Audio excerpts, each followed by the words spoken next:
pagi, apa kabar semua? Selamat datang di rumah kami. Selamat jalan-jalan melihat pekarangan kami yang kami namakan Pekarangan Mars. Itu singkatan dari Martua, Ahimsa, Rugun, dan Sandra. Kami ada beberapa koleksi tanaman yang ditanam yang sebagian besar itu bisa dimakan. Sebagian memang tanaman hias. Nah, mungkin teman-teman ingin melihat beberapa tanaman yang agak jarang ditanam orang di Jakarta, tapi ada di kebun kami. Yuk, masuk. Yuk, mari.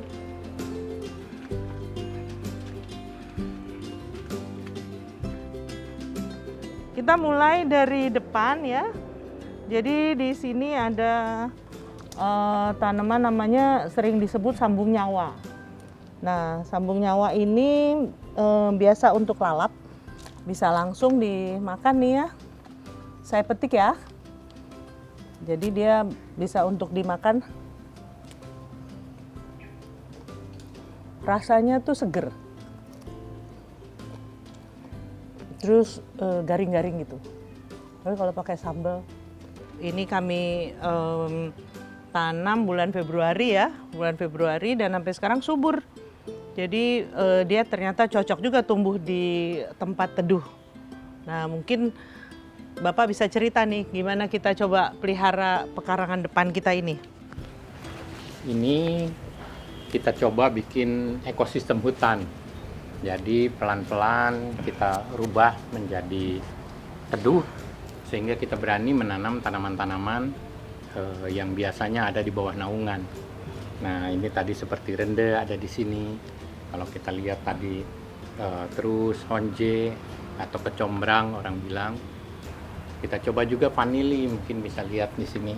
Vanili yang kita coba tanam tapi belum berbunga nih. Dua vanili ini biasanya tumbuh di tempat yang teduh.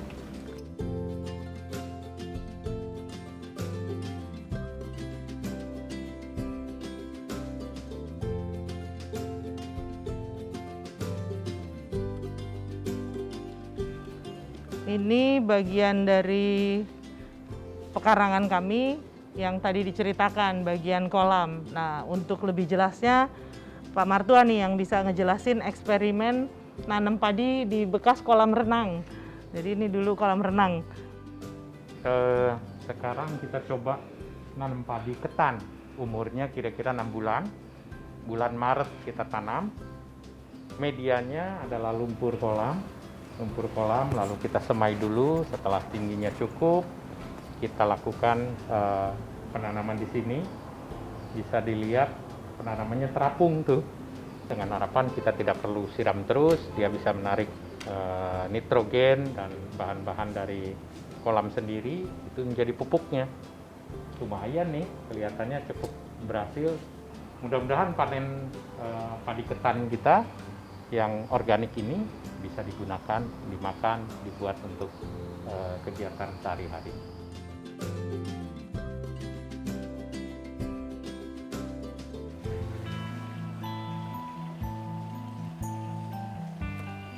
Ya pasti bahagia ya. Jadi ada waktu kita misalnya memetik bahan dan kemudian bisa menghasilkan bahan yang bisa langsung dimakan dan diproduksi sendiri, itu memang terasa lain karena yang tadi saya sampaikan bahwa kita tahu proses produksinya seperti apa, sehat dan baik misalnya.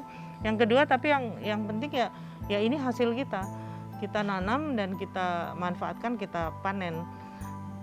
Itu yang memang sulit digambarkan kalau kita harus beli dari toko atau tempat lain. Jadi memang kerasa beda.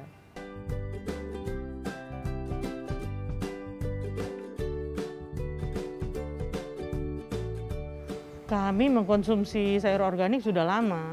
Jadi mungkin itu yang tadi terlewat ya. Salah satu motivasi adalah karena kami konsumsi sayur organik udah belasan tahun dan awalnya tidak terlalu mudah kan untuk mendapatkan sayur organik dan juga agak mahal. Jadi ini membantu kami menanam. Nah, kalau ditanya pandemi ini sebaiknya konsumsi sayur organik, sebenarnya bukan hanya pandemi ya. Artinya sayur organik ini kan dipilih karena memang kita yakin dia sehat. Satu, dia tidak banyak mengandung bahan kimia, residu-residu pestisida segala dan pupuk ya. Tapi yang kedua, dia baik untuk lingkungan. Dia dengan bertani secara organik, para petani itu berkontribusi menyelamatkan kualitas air, kualitas tanah misalnya. Nah ini dan juga kualitas udara. Ini yang lebih penting. Jadi kita makan yang tidak membahayakan orang lain gitu loh. Dengan pertanian organik begitu banyak makhluk hidup bisa tetap ada. Gitu. Dan inilah nilai penting. Jadi sampai saat ini saya dan keluarga bersyukur karena kami masih sehat ya. Dan kami meyakini bahwa daya tahan tubuh ini juga tidak terpisahkan dengan pola makan dan pola hidup.